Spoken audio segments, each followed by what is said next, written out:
संपूर्ण राज्याचं लक्ष लागून राहिलेली 32वी ठाणे महापौर वर्षा मॅरेथॉन यंदा रविवारी 30 ऑगस्ट रोजी रंगणार आहे। प्रशासकीय राजवटीनंतर होणाऱ्या या महापौर वर्षा मॅरेथॉनमध्ये ठाणेकरांसह राज्यातील जास्तीत जास्त नागरिकांनी उत्स्फूर्तपणे सहभागी व्हावं असं आवाहन महापौरांनी केले।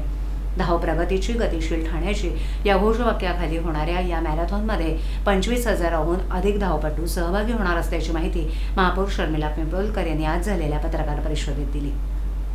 या पत्रकार परिषदेस नौपाडा कोपरी प्रभाग समिती अध्यक्ष मिनल संखे, उधळसा प्रभाग समिती अध्यक्ष नारायण पवार, दिवा प्रभाग समिती अध्यक्ष दीपक जाधव, शिवसेना गटनेते पवन कदम, राष्ट्रवादी काँग्रेस पार्टीचे गटनेते अभिषेक पवार, नगरसेवक बाबाजी पाटील, अतिरिक्त आयुक्त 1 मनीष जोशी, अतिरिक्त आयुक्त 2 प्रशांत रोडे, उपायुक्त मिनल पालांडे, अभिनेते आणि निर्माते मंगेश देसाई इत्यादी उपस्थित होते।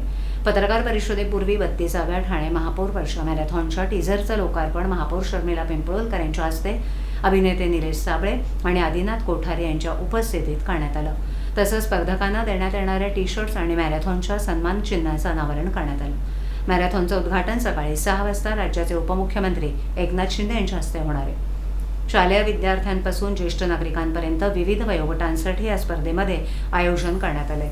यंदाही 21 किलोमीटर पुरुष आणि महिला, 18 वर्षावरील पुरुष 10 किलोमीटर आणि 18 वर्षावरील महिला 10 किलोमीटर या प्रमुख गटांसाठी टाइम टेक्नॉलॉजीचा वापर करण्यात येणार आहे। स्पर्धकांच्या वेळेची अचूक नोंद ठेवण्यासाठी या तंत्रज्ञानाचा उपयोग होणार आहे। खरं तर 32वी ठाणे महापौर वर्षा मॅरेथॉन स्पर्धा ही गेली 6 वर्षानंतर पुन्हा एकदा चांगल्या दिमाखामध्ये आयोजित करण्याचा संकल्पना खरं तर महाराष्ट्राचे उपमुख्यमंत्री एकनाथजी शिंदे साहेब यांच्या मार्गदर्शनाखाली होतच असते। तसेच सतीश प्रधान महापौर यांच्या अध्यक्षतेखाली पहिली वर्षा मॅरेथॉन स्पर्धा घेतली गेली। त्याच्यानंतर मला वाटतं आज आपण पुन्हा एकदा 32वी वर्षा मॅरेथॉन स्पर्धा 2026 मध्ये आयोजित केलेली आहे, जी माझ्या अध्यक्षतेखाली संपन्न होणार आहे। मला वाटतं खूप चांगल्या पद्धतीचं नियोजन आपण या वर्षा मॅरेथॉन स्पर्धेचं केलेलं आहे। सर्वात मोठी स्पर्धा ही 21 वर्षातील वयोगटातील पुरुष आणि महिला यांच्याकरता होणार आहे। त्याच्यानंतर 16 वर्षावरील 10 किलोमीटर आणि 18 वर्षावरील 10 किलोमीटर, त्याचप्रमाणे 5 किलोमीटर 15 वर्षाखालील मुले मुली आणि 3 किलोमीटर 12 वर्षाखालील मुले मुली, तसेच ज्येष्ठ नागरिकही या स्पर्धेमध्ये सहभागी होणार आहेत।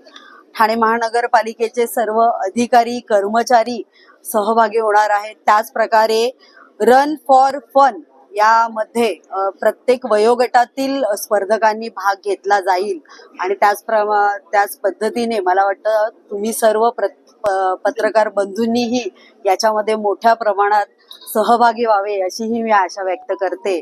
आणि ही वर्षा मॅरेथॉन महापौर स्पर्धा खूप चांगल्या पद्धतीने आपण सर्वांनी साजरी करूया। महाराष्ट्र राज्याचे उपमुख्यमंत्री एकनाथजी शिंदे साहेब यांच्या मार्गदर्शनाखाली ही स्पर्धा होत असतेच आणि याचं उद्घाटनही त्यांच्या हातून सकाळी 6 वाजता होणार आहे। तसेच त्यांच्या पत्नी लताताई शिंदे याही आपल्या या कार्यक्रमाला आवर्जून येणार आहेत। पण त्यांनी मला आवर्जून सांगितलं आहे की मला यायचंच आहे, जरी त्यांची तब्येत ठीक नसली तरी सुद्धा त्यांनी मला फोन करून सांगितलं आहे की ही स्पर्धेला मी गेल्या वर्षी पण होते आणि या वर्षीही त्यांनी आमंत्रण मला द्यायला सांगितलं आणि त्याप्रमाणे आम्ही त्यांना आमंत्रित करायला गेलो होतो। आणि अशा प्रकारे ही वर्षा मॅरेथॉन स्पर्धा खूप चांगल्या पद्धतीने होणार आहे। प्रत्येक वयोगटातील नागरिकांचं, स्पर्धकांचं इथे काळजी घेतली जाणार आहे। प्रत्येक जागोजागी सर्व ठिकाणी आरोग्य सेवा दिली जाणार आहे। खाण्यासाठी खाद्यवस्तू ठेवलेल्या आहेत। सर्व पक्षीय नगरसेवक, त्याचप्रमाणे सर्व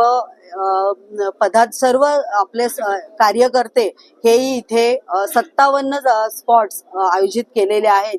ज्या ठिकाणावरून धावपटू धावणार आहेत त्या ठिकाणी जी व्यवस्था केलेली आहे त्या ठिकाणी चांगल्या पद्धतीची सेवा त्या स्पर्धकांना मिळाली जाईल याची काळजी घेतली गेली आहे।